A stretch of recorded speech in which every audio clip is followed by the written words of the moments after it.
Sini jelang Idul Adha, ada pedagang hewan kurban di Pasar Hewan Wonomulyo, Kabupaten Polewali Mandar, Sulawesi Barat semakin memperketat penjualan di pasar hewan. Pengetatan ini dilakukan dengan cara menolak hewan kurban yang berasal dari luar daerah yang memiliki kasus PMK. Di pasar hewan, para pedagang belum berani menjual kambing yang berasal dari luar daerah karena takut wabah penyakit mulut dan kuku, sehingga hanya menjual kambing lokal saja yang berasal dari daerah setempat. Pedagang juga menjamin seluruh hewan kurban yang dijual di pasar hewan ini semuanya sehat dan terbebas dari penyakit mulut dan kuku. Setiap hewan yang dijual ini juga sudah pasti memiliki surat keterangan kesehatan hewan dari Dinas Peternakan setempat. Nah, pemerintah juga terus mengupayakan program vaksinasi hewan ternak di berbagai wilayah yang terdampak wabah penyakit PMK ini.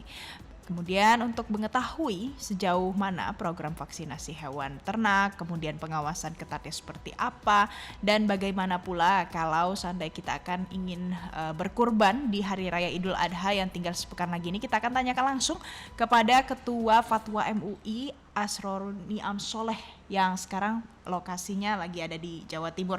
Selamat pagi Pak Niam. Pak Niam, salam sehat, apa kabar? Nah, Pak Niam, ini kalau misalnya kita bicara soal sebentar lagi Idul Adha, tapi kita ada wabah PMK di Indonesia, banyak sekali sekarang tersebar di banyak provinsi. Mungkin masyarakat akan bingung kalau akan berkurban, tapi tahu-taunya setelah dibeli dan didatangkan pada saat hari H, ternyata kena penyakit mulut dan kuku, sapi, kambingnya. Bagaimana kalau dari sudut pandang hukum Islamnya? Apakah itu tidak apa-apa, Pak Niam? Ya, terima kasih. Yang pertama, PMK ini sebagai sebuah penyakit yang memiliki tingkat penularan yang relatif cepat ya. Hmm. Eh, Tetapi di satu sisi, kita juga harus pahami dari penjelasan ahlinya, PMK itu tidak menular kepada manusia dan juga tidak membahayakan secara signifikan dalam kualitas dagingnya. Oke. Karena itu, ketika ada wabah PMK jelang Hari Raya Idul Adha ini, di satu sisi kita penting untuk waspada ya, untuk memastikan bahwa hewan yang akan dijadikan untuk kepentingan kurban harus memenuhi ketentuan syar'i. Tetapi di sisi yang lain kita nggak perlu panik yang menyebabkan kerugian kita baik secara sosial, secara ekonomi maupun juga secara reputasi.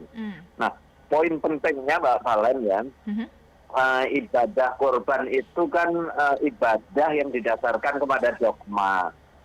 Dia harus mengikuti ketentuan-ketentuan syar'inya. Nah, salah satunya apa? Yang pertama, jenis hewan kurbannya sudah ditentukan, usianya, kemudian kondisinya. Dia harus sehat dan tidak cacat. Nah, sekarang permasalahan yang sering kali mengganggu ketika ada PMK adalah apakah penyakit PMK itu tetap memenuhi syarat sebagai korban atau karena dia sakit berarti tidak memenuhi syarat. Oke. Nah, untuk itulah kemudian Majelis Ulama Indonesia memberikan panduan. Ada dua jenis kondisi hewan terpapar PMK. Jenis yang pertama adalah kategori dengan gejala ringan. Nah, gejala ringan itu tandanya apa? Dia terkena PMK, tetapi secara tampilan fisik dia nggak berubah. Kemudian kalau toh kena penyakit mulut kuku, tidak mempengaruhi berat badan, kemudian tidak menyebabkan kecacatan. Nah, ini masih memenuhi syarat untuk kepentingan korban.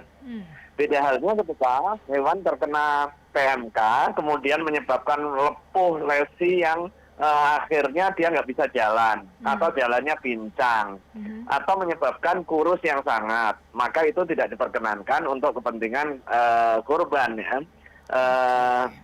Nah, tetap bisa disembelih menurut penjelasan ahli juga, tetapi dia menjadi sodakoh biasa saja karena tidak memenuhi syarat untuk kepentingan korban. Oke. Artinya memang kita perlu waspada, cuma nggak boleh panik begitu. Oke, jadi kalau seandainya dia masuk dalam kategori yang pertama yang tadi Pak Niam sebutkan, yang gejalanya tidak berat, dan yang masuk ke dalam kategori yang kedua yang bergejala berat bahkan sampai pincang, jadi mengurus, itu akan masuk ke dalam kategori sodako. Pada saat sudah masuk ke dalam kategori itu, jadi tidak berkurban di Idul Adha, tapi bersodako. Apakah itu tidak apa-apa, Pak Niam, untuk dipahami masyarakat? Betul. Karena kan ibadah kurban itu adalah ibadah yang basisnya dogma. Dia harus memenuhi syarat syar'inya ya. Misalnya jenis hewannya. Nah, hewannya harus yang sudah ditetapkan, yaitu kambing, domba, sapi, kerbau, atau unta. Misalnya kalau mau ganti biar nggak kena PMK, kita korban salmon misalnya, atau ayam yang besar gitu ya. Itu tidak diperkenankan, sekalipun bisa jadi dari sisi gizi lebih bagus, atau dari sisi keamanan lebih oke, tetapi tidak memenuhi syarat syar'i. Nah, yang kedua adalah dia harus sehat. Sehat itu artinya tidak berpenyakit. Nah, tetapi tidak semua jenis penyakit bisa menjadi penghalang. Misalnya kalau lagi sakit kuku seperti contoh hari ini, atau misalnya dia sakit yang memang pada hakikatnya itu tidak membahayakan. Nah, kemudian yang kedua dia tidak cacat. Bisa jadi dia sehat hewannya, tetapi kalau cacat misalnya kakinya buntung sebelah, atau nggak ada ekornya kepotong, atau tanduknya hilang dan lain sebagainya, sekalipun dia sehat, dia tidak memenuhi syarat untuk dijadikan hewan kurban. Nah, sekarang kita lihat kondisi faktualnya, yang terpapar PMK itu kondisinya seperti apa. Maka disitulah pentingnya melakukan pemilahan. Dan siapa nanti yang akan menentukan? Ya tentu ahlinya. Ahlinya itu siapa? Yang dokter yang mendampingi atau petugas kesehatan. Pak Niam, ini kan PMK ini tersebar, kalau dari yang terakhir kemarin ada di 20 provinsi dari Satgas Siaga PMK.id yang bisa diakses masyarakat secara online. Berarti masih ada beberapa provinsi lagi di Indonesia yang tidak terkena wabah PMK. Bisakah jika masyarakat ingin berkurban, tapi membeli sapi yang berada di lokasi lain yang berbeda dari tempat domisilinya? Boleh tidak, Pak Niam? Ya, terima kasih ya Mbak Valen. Poin penting yang pertama, begitu ada PMK, kita perlu waspada untuk mencegah penularan secara lebih luas. Nah, ketika pemerintah mengambil policy di suatu daerah yang terkena wabah, hewan nggak boleh keluar ke daerah yang masih aman. Konsekuensinya, ada hewan yang seharusnya dia digunakan stok untuk kepentingan daerah tertentu untuk hewan kurban, nggak bisa bergerak kan? Berarti dia overstock. Ada konsekuensi yang lain, daerah lain yang mengandalkan kiriman dari sentranya, dia bisa defisit stok ya. Nah, untuk mengatasi itu, Majelis Ulama Indonesia memberikan jalan keluar secara keagamaan. Jadi korban itu tidak harus dengan cara menyembelih secara langsung. Maka kita bisa membeli hewan kurban di tempat sentra peternakan tanpa harus menggerakkan hewan tersebut di tempat domisili kita. Misalnya ya, sekarang kasus yang besar itu di Jawa Timur. Kemudian Jawa Timur juga menjadi pensuplai ternak yang cukup besar untuk kepentingan daerah yang lain. Nah, karena ada PMK, maka nggak boleh ada pergerakan keluar Jawa Timur, terutama di daerah yang masih hijau.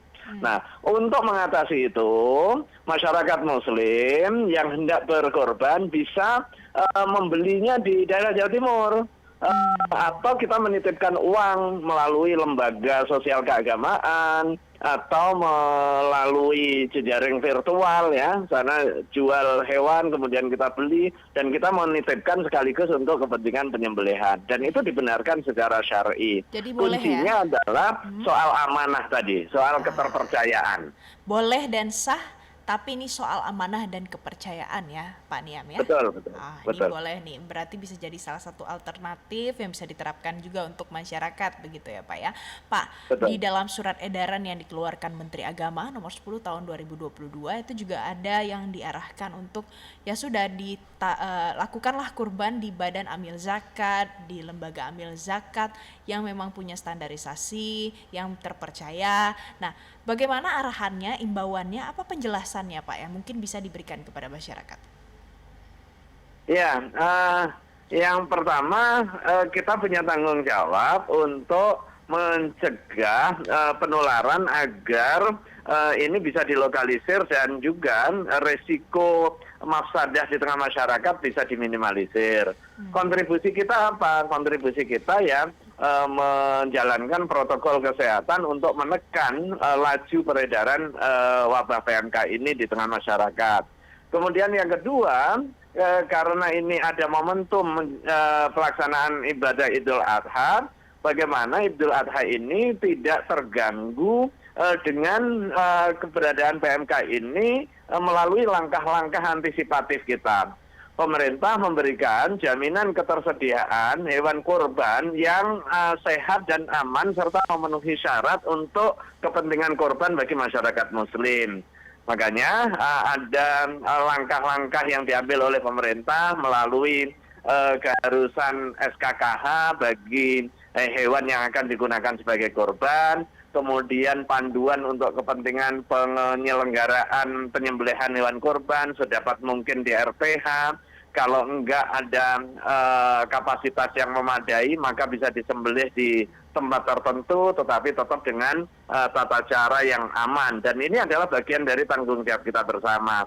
Hal yang lain adalah bagaimana saat melaksanakan aktivitas ibadah Idul Adha nanti, dua-duanya bisa berjalan, sunnah dan juga jenis ibadah untuk penyembelihan hewan kurban itu bisa terlaksana secara baik sesuai dengan syarat rukunnya.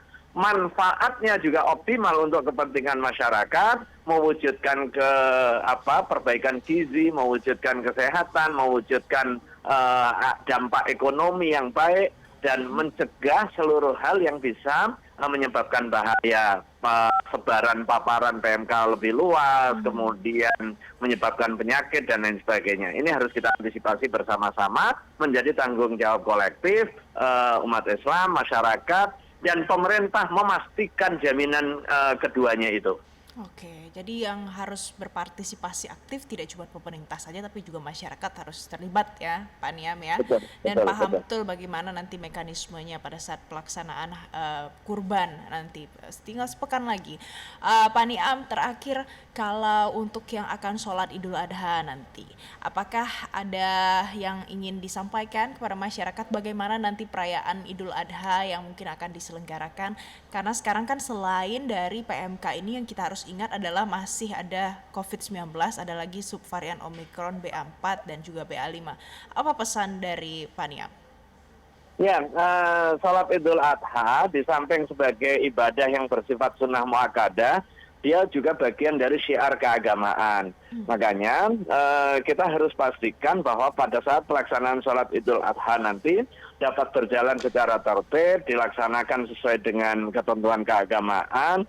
Kemudian juga ini menjadi salah satu syiar keagamaan diawali dengan malam Idul Adha-nya. Kita hidupkan malam Idul Adha dengan takbir, tahmid, tahlil sebagai wujud pengagungan kita kepada Allah Subhanahu wa taala. Setelah itu pada saat pagi kita melaksanakan salat Idul Adha sebagai wujud kesyukuran kita, dan juga kita doakan yang pertama agar para jamaah haji bisa menjalankan ibadahnya secara baik dan sempurna, diberikan haji yang mabrur. Kemudian untuk masyarakat Indonesia dijauhkan dari mara bahaya, segera diangkat wabah COVID-19 yang hingga hari ini juga belum sepenuhnya hilang ya. Kita juga harus waspada bagaimana pelaksanaan aktivitas ibadah itu bisa tetap khusyuk tetapi tetap di dalam konteks protokol kesehatan untuk kepentingan mencegah agar penularan wabah COVID dapat terus ditekan dan juga diminimalisir. Baik. Dan yang terakhir tentu kita menghimbau kepada masyarakat muslim yang memiliki kecukupan harta untuk bisa menunaikan ibadah yang lain, yaitu ibadah kurban. Ya. Ibadah kurban ini di samping sebagai wujud pendekatan kita kepada Allah Subhanahu wa taala, juga sebagai sarana untuk meneguhkan kohesi sosial, solidaritas sosial, dan juga gerakan berbagi kepada sesama. Baik. Jadi tidak hanya soal kurban saja yang kita bicarakan, tapi juga nanti pada saat perayaan sholat Idul Adha ini bisa diselenggarakan dengan tertib sesuai dengan protokol kesehatan dan arahan yang sudah disampaikan oleh MUI, Kementerian Agama, dan banyak pihak lain. Pak Asroruniam Soleh, terima kasih Ketua Fatwa MUI sudah bergabung bersama kami di MG Radio Network. Sampai ketemu, salam sehat Pak Niam.